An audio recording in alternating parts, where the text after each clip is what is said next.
Good day, Crime Talk aficionados. My name is Scott Reich, and this is Crime Talk, the most fact-driven, unbiased, true crime channel. First on the docket today, no Bill Cosby love for Gillian Maxwell. Second, can you be charged for homicide when someone commits suicide? Third, most New Yorkers want now former Governor Cuomo charged criminally. Cowboys are still good people. And then finally, our dumb criminal contestant of the day. Let's talk about it.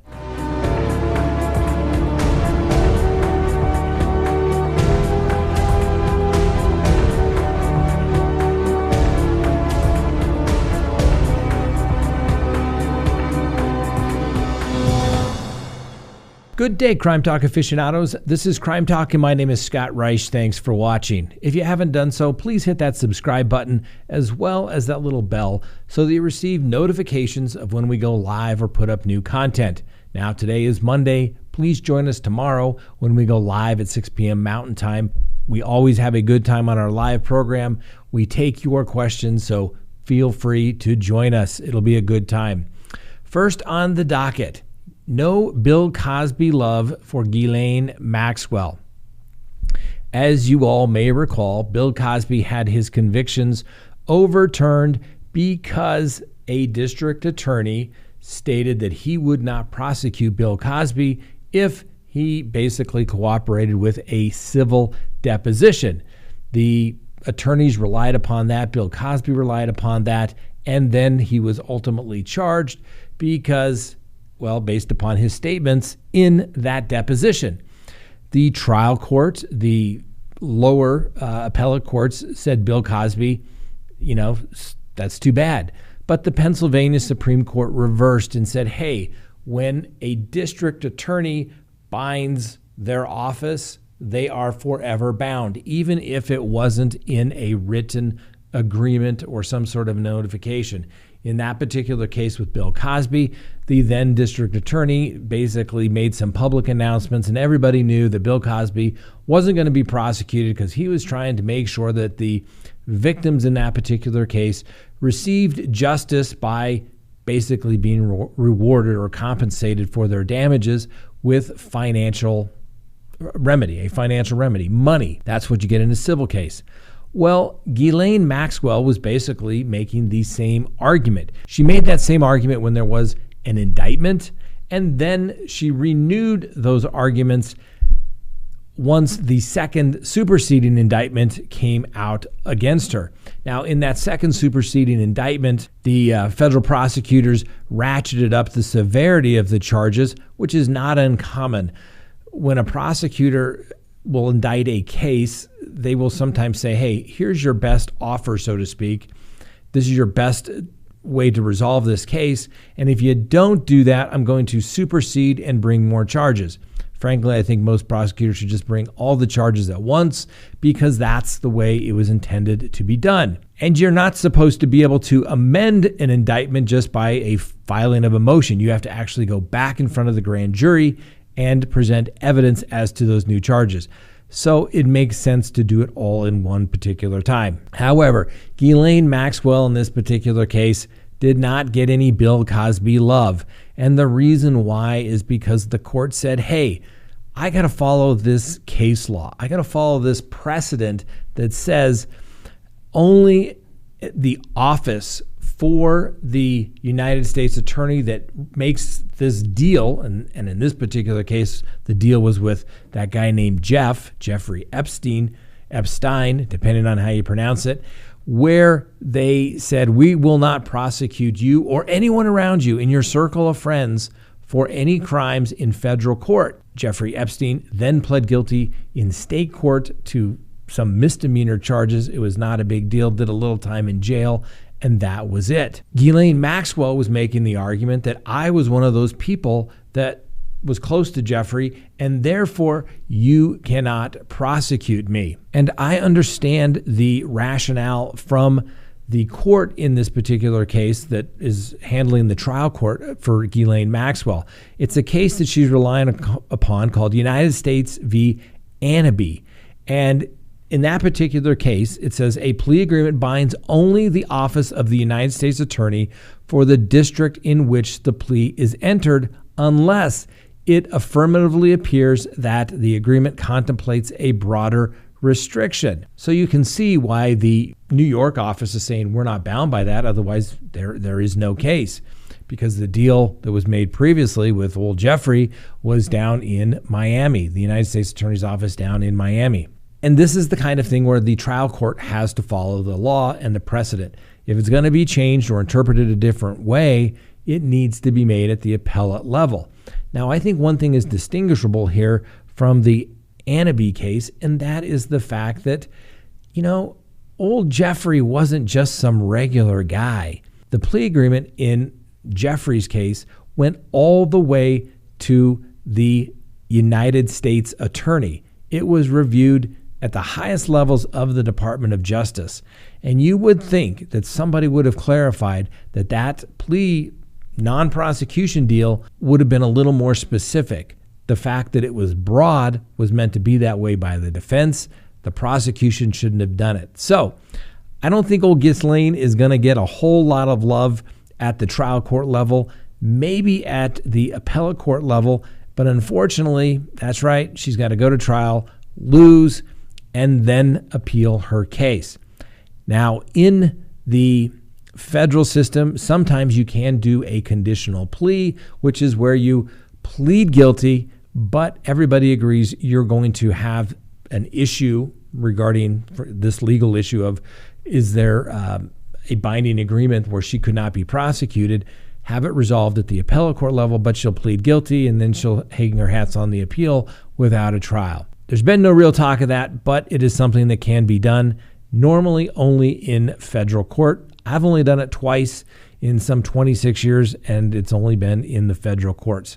In the state court, you got to go to court, lose, and then appeal. Next on the docket, can you be charged with a homicide when somebody commits suicide? Good question. Do you remember the case a couple years ago? A woman by the name of Michelle Carter was convicted of manslaughter for encouraging her boyfriend to commit suicide.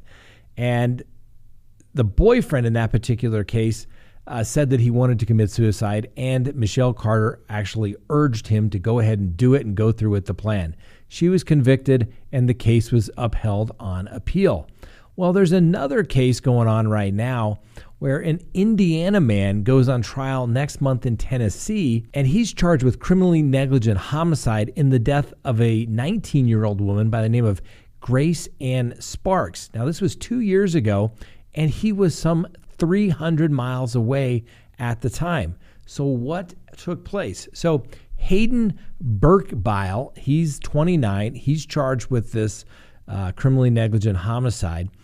So what it turns out was that Mr. Birkenbile contacted the police after Miss Sparks had shot herself while she was on a FaceTime call. He called the police and said this is what was going on. She's suicidal, etc. Nobody really thought anything of it.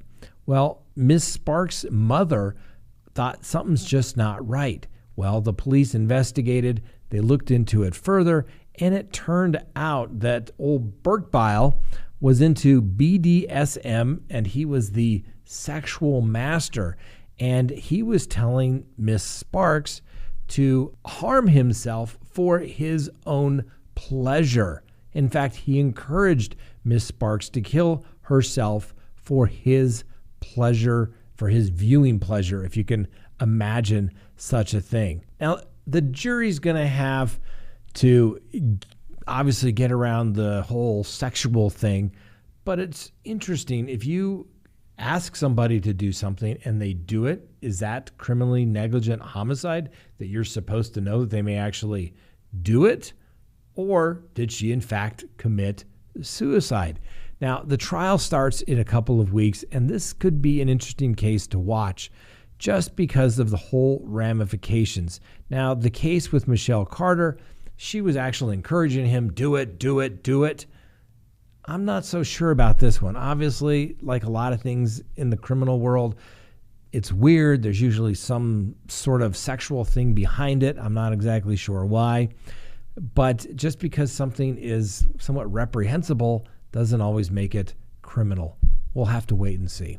Please go to crimetalksearch.com, sign up for a background subscription service. You'll be happy you did. If there's anyone out there you were ever curious about what was in their background, now is the time to do it. If you're going to get involved with somebody, now is the time to do it. When you go to crimetalksearch.com, you put in the name, literally millions of public records are searched, and a report is generated. And it's going to give you a report. If they have multiple social media accounts, you're going to find it. If they have multiple phone numbers, multiple email addresses, it's going to be found. And more importantly, you're going to get information regarding criminal history. Hopefully the person you're searching has none whatsoever. But if it's there, it's going to be found. You're going to get everything you'd want to know, whether you're going into business or whether you're going into a personal relationship. You're going to be able to find out the information you want to know. So go to crimetalksearch.com, sign up today. You'll be happy you did. Next on the docket, Governor Cuomo.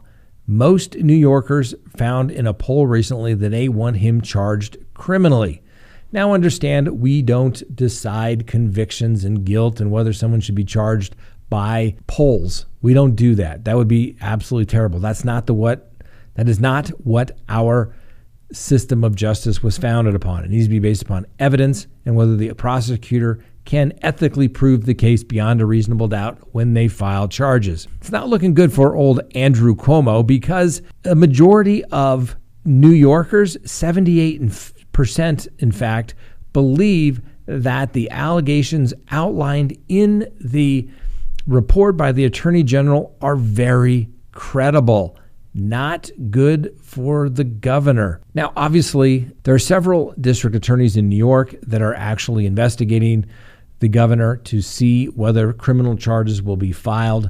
Several of the complaining witnesses want criminal charges filed, but once again, it has to be whether they can be proven. However, when you have a victim saying that she was in fact sexually assaulted and the governor is absolutely denying it, then guess what? There probably has to be a trial, and that is sufficient for the prosecutors to go forward.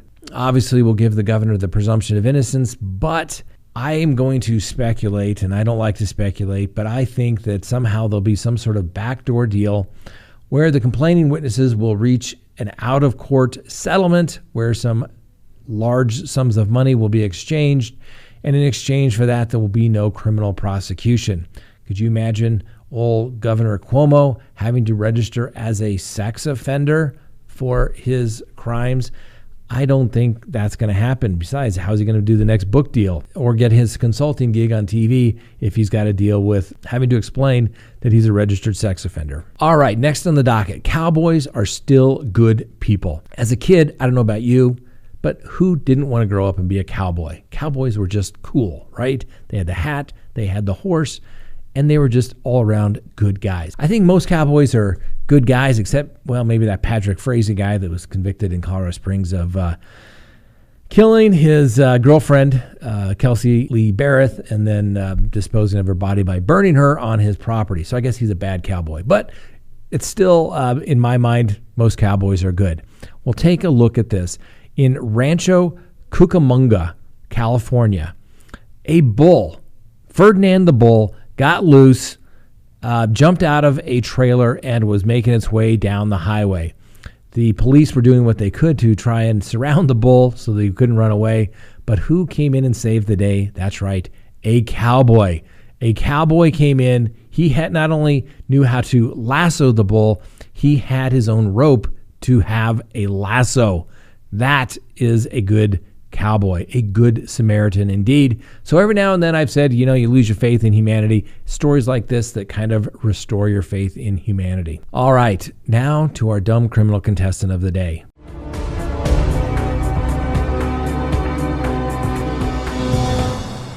But before we get to that, let's announce our winner from last week.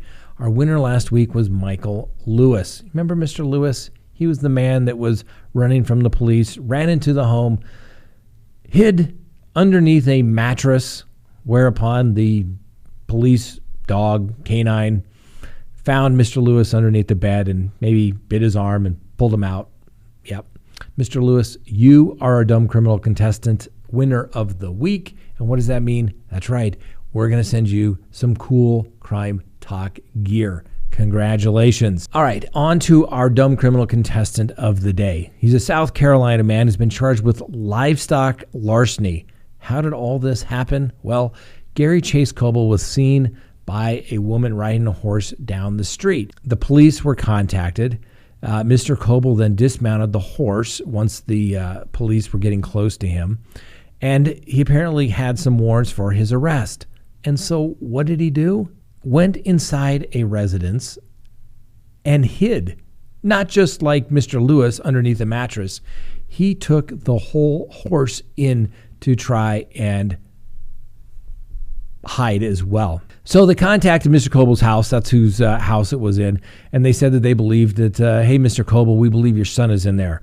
The father opened the door to the house, and the deputies said that they could basically see and they could smell horse poop. And if anyone's ever seen a horse poop, it's pretty obvious that a horse has pooped. Needless to say, they went into the bedroom, and what did they find but the stolen horse and Mr. Coble Jr.? Not good. So, Mr. Coble Jr., you are our dumb criminal contestant of the day. Why, you may ask? You don't steal another man's horse, first of all, okay? Where I'm from here in Colorado, and it used to be on the books that if you steal a man's horse, you could be hung for something like that. You don't mess with a man's horse. It's kind of like messing with a man's car. You just don't do it. But to think that you were going to get away with the theft of a horse by taking it inside your house when you knew the police were looking for you? Oh my gosh, Mr. Coble, that's just dumb. And that deserves to be crowned the dumb criminal contestant of the day. But don't worry, I understand you may not want that title. There are 4 more chances this week where somebody else could beat you to the ultimate winner of dumb criminal contestant of the week. But congratulations. All right, that's all we have for you today. We appreciate you taking the time to watch Crime Talk. We know there's lots of things you could be doing, so we appreciate you doing that. And we'll see you next time on Crime Talk.